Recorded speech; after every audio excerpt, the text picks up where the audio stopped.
Hola, marhaba, good morning, bonjour, and ni hao.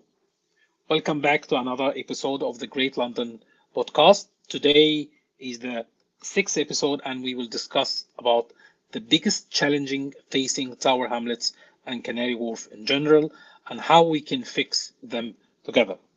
Hello, everyone, and welcome back to the Great London podcast.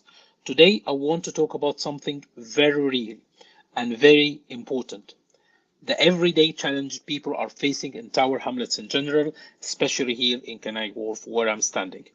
This episode is not about politics in the traditional sense, it's about listening to the community and talking honestly about the issues people are dealing with every day. One of the things I've seen when I first announced that I would be standing, that you are like everyone else, you just would like to be elected for fame or money or just getting attention or anything. But actually, no. The idea that I've worked in many industry, I've lived in many countries. The only thing I see is the Canary Wharf. Canary Wharf is an example of what's happening, especially in London and generally in the UK. There is wealth divide between different places, and there's more division. There's a lot of you can say politician now talking about UK or London or even England is broken. Actually, it's not broken. It's divided. I mean, everywhere you go is division. There is right and left. This ideas against this ideas, this policies against this policies, but it's getting too much toxic. I mean, it's getting too much toxicity, and no one actually thinking about the everyday problems everyone face. So this episode is not about politics in the traditional sense. It's about listening to the community. Because when we talk about local government, the most important question is simple. What problems do residents actually face? What things affecting your daily life that you would like to see change? And how local government can help you fix this?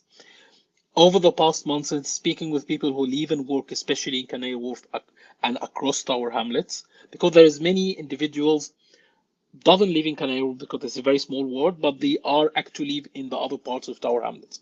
So you can say many individuals use power at Canary Wharf as their work pad. So they commute whatever they're in Newham, the other London boroughs, and they spend. I've met people coming from Luton. They work in Canary Wharf and they commute.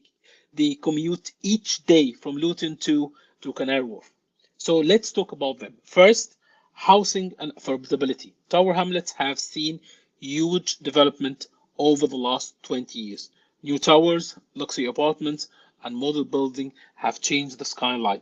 But many residents still struggle with housing affordability. Young professionals, families, and long-time residents often feel priced out of their own neighborhood. That's one thing. There is there's a lot of things happening in the development of new laws and regulation to protect tenants, to protect to not eliminate but make it much more harder for very short term like Airbnbs and other platforms to gain more. So it's much better to rent to long term instead of short term. One other things, young professional families and long-time residents often feel priced out of their neighborhood. Development should not only focus on luxury properties, there's nothing wrong with having luxury properties, but also it include housing that local residents can afford. They can feel that they belong to this place. They feel that they have a connection to the community. Second, the balance. I will say this again and again and again. The balance between businesses and community. Canary Wharf is one of the most important financial districts. Thousands of people come here every day to work in finance, technology, consulting, and international business. But Canary Wharf is also become a residential community. After the pandemic, there is many individuals decided to see, oh, that's a place I can actually live on. It's not just office, it's not just tower of blocks. There is a lot of residential community. This kind of communities is creating, I call it the new Dubai, the new New York, the new Manhattan of London. It's not just about luxury apartment, but it's getting people together. Some individuals living Canary Wharf, they come from all back even 200 and, plus countries, different backgrounds, different ethnicity, different things and belief, and they live in one closed community together. This is one example that we can give to other places, just in London and other the UK, that people actually can live together as long as they understand and they have the common sense together. That means we need to have the right between business growth and quality of life of residents, better public places, more community facilities, more services from family and local residents. Number three is local infrastructure. As the population grows, infrastructure must grow with it. Everyone is blaming people who come from overseas. I'm an immigrant myself. I'm a proud immigrant. But the idea is that if you are always blaming someone who are the problem of the local infrastructure, no, the local infrastructure need to be updated. Look, for example, to London. When you have heard about something that have been actually done during the last 5 to 10 years. Where is the new airport? Where is the new infrastructure? Where is the new Canary Wharf? I mean, have you ever think that London need another two or three, at least Canary Wharf, so we can sustain and grow and take it to the next step? Unfortunately, no. We are just keeping blaming each other and forget about the main things. So, transport connections, school, healthcare services, and public spaces must keep up with the number of people they living in the area. Planning decisions should always consider the long-term impact on the community. Number four, safety and public environment. Many residents tell me they want cleaner streets, safer public areas, and better management in public spaces. And they would like to strike the balance. A strong community environment makes people feel proud of where they live. And that should always be the priority. Fifth, communication between council and the community. That's the bread and butter. I've worked before in customer service, dealing with angry customers, or I call them now residents or whatever. You have to understand how actually the problem is affecting you and put yourself on the shoes of the resident and then try to solve it for yourself. So it should be win-win situation. Local government should be more open, transparent, and accessible. Residents should feel their voices are held and respected. Why are you paying your council tax? To get someone to represent you. So the idea that I'll just pay the council tax so my kids could go to school and then the council will collect the bin, that's it? No, there's many other things.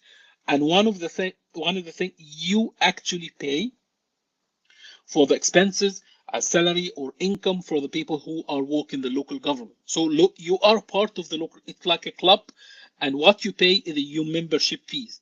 So you should use this information. You should know who you contact. You should, if you have actually a problem, you should represent it well, and it should be get a feedback. It's like a business. It's like a running a business.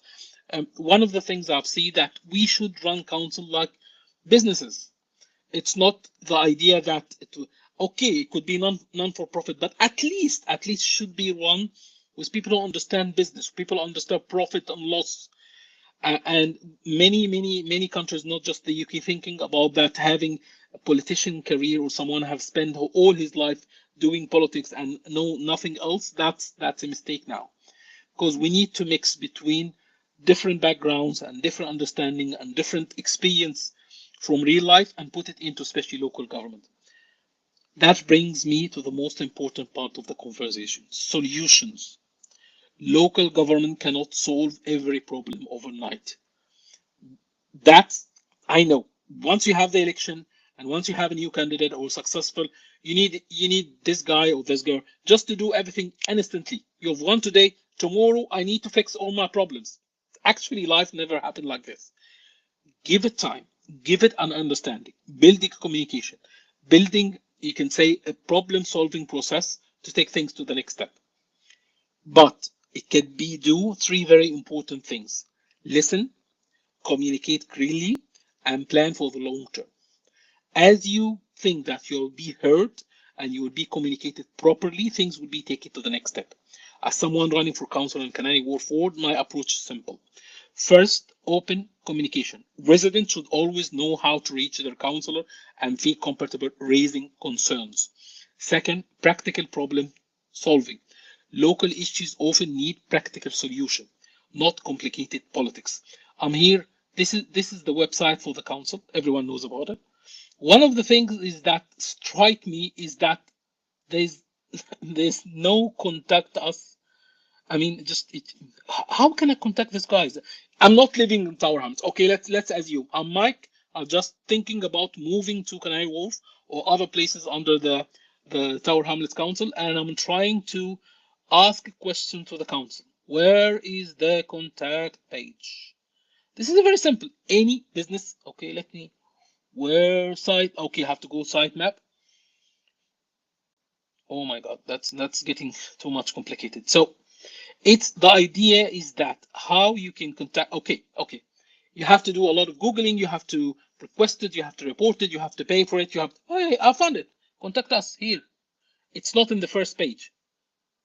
So okay, contact us. Okay, have a question or comment. That's good. We found it. But I was trying to think as someone who would like to move to Tower Hamlet. And then in the first page, there's no contact us. The second page, okay, they're fine.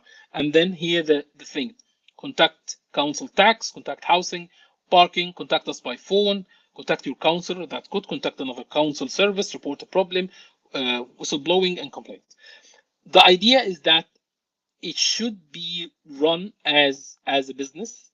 It should be make it very easy. The question is not whatever gross happens.